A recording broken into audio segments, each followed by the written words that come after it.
ગાંધીધામના કંડલા નજીક આવેલી નકતી પુલ છેલ્લા 2 વર્ષથી અધૂરું છે. આ પુલ ગાંધીધામથી લગભગ 3 કિલોમીટર દૂર આવેલું છે, પરંતુ લાંબા સમયથી કામ અટકેલાઓને કારણે સ્થાનિક લોકોને ભારે મુશ્કેલીનો સામનો કરવો પડી રહ્યો છે.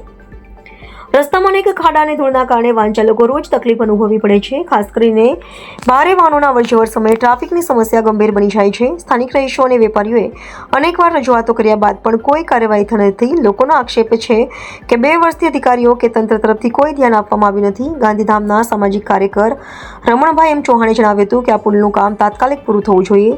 દરરોજ 100થી વધુ લોકો આ માર્ગ પરથી પસાર થાય છે અને અકસ્માતનો ભય હંમેશા રહે છે. લોકોમાં હવે તંત્ર પ્રત્યે રોષ ફાટી નીકળ્યો છે અને સૌની માંગ છે કે નકતી પુલનું કામ ઝડપથી પૂરું કરવામાં આવે. રિપોર્ટર રમણભાઈ એમ ચૌહાણ, ગાંધીધામ.